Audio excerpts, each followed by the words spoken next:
The upside of downsizing. You don't need a bigger house. You need a better life inside it. Because when a home starts taking more from you than it gives back, your time, your weekends, your energy, that's not comfort anymore. That's friction. And the moment you realize that, downsizing stops feeling like a loss and starts feeling like relief. If you're listening to this and quietly thinking, our house has been great, but it's starting to feel like too much, I want to slow this down for a second. You're not wrong for feeling that way. You're not being impatient, and you're definitely not making some reckless move. You're responding to a season change. For years, this home made sense. It held busy mornings, full calendars, family dinners, and growing kids. It did its job, but now it asks for more than it gives back. More maintenance, more empty space, more projects that eat into weekends, so you'd rather spend traveling, relaxing, or just being present. And that's usually when the question shows up. Is downsizing actually an upgrade? Here's the honest answer.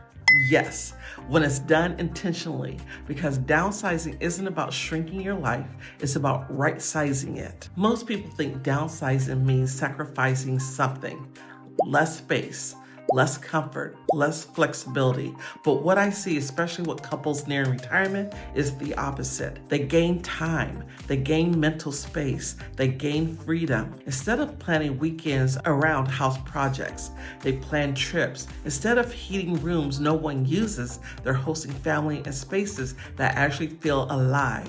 Instead of thinking about someday, they're living now. That's the upside no one puts on the brochure. Now, let's talk about the part that creates the most stress, buying before selling. And I'm going to make this real practical because this is where people get stuck. Fear usually sounds like this. What if we buy and the old house doesn't sell right away? What if we carry 2 payments? What if we can't find the right home in time? Totally fair. So here's the next step-by-step process I walk clients through to make this feel calm and controlled. Step 1, we get your numbers clear before we look at houses. Not Zillow math, real math. We estimate what your current home could sell for. We map out likely net proceeds, and we decide what monthly payment actually feels comfortable for you, not just what a lender says you qualify for, because retirement is coming and comfort matters. Step 2, we build 2 timelines, not 1. People only plan the perfect scenario.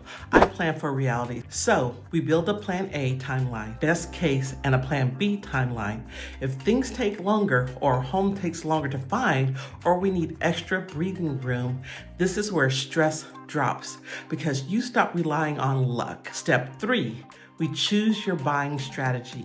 There are a few ways to do this, and the right one depends on what matters most to you. Certainty, speed, or maximum price. For example, if you want maximum certainty, one option is selling first with a rent back or temporary housing plan, so you never carrying 2 homes.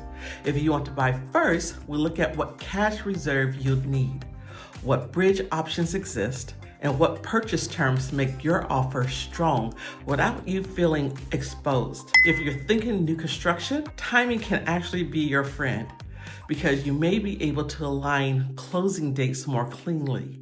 The point is, we don't wing it. We pick a strategy on purpose. Step 4, we narrow your right size criteria to what actually matters. This is a big one because people say we want to downsize, but they don't define what that means.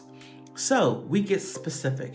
Do you want single level living or primary on the main? Do you want a low maintenance yard but still enough space to entertain? Do you want walkability to coffee, parks, community events? How close do you want to be to the grandkids?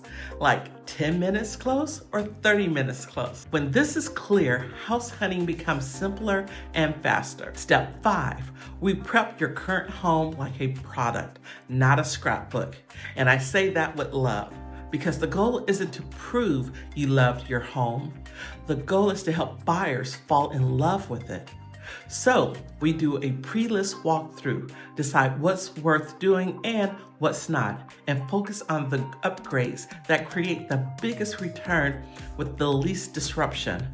Then we time the listing so you're not showing the home for months on end. Step 6, we coordinate the 2 transactions so you don't feel like you're juggling knives. This is the part people underestimate. It's not just buy and sell, it's sequencing, inspections, appraisal, timing, contingencies, closing date, possessions on date, movers, and honestly, the emotional weight of it all. The whole goal is for you to feel guided through it, not dragged through it. And here's what happens when you follow a process like this. Downsizing stop feeling like a gamble. It start feeling like a controlled transaction into the life you actually want. Now, one more thing, because it matters. The emotional side, leaving a long-time home is heavier than people expect. This isn't just a house, it's memories, it's identity, it's proof of everything you've built. Feeling attached doesn't mean you're unsure, it means the chapter mattered. The goal isn't to erase that chapter, it's to honor it and to then choose what comes next. And what comes next doesn't look smaller. It looks simpler. It looks more connected. It looks like a peaceful patio, family gatherings that don't feel like work, and the freedom to say yes to trips, concerts, and hobbies without checking a to-do list first. That's not giving something up. That's getting your life back. If you want help organizing this, I've made it easy. I put together a downsizing checklist that matches this exact process so you can walk through it step by step and feel confident about your timing, your numbers, and your next move. Download the checklist using the link below. Thanks for spending this time with me. Grab the checklist and I'll talk to you soon.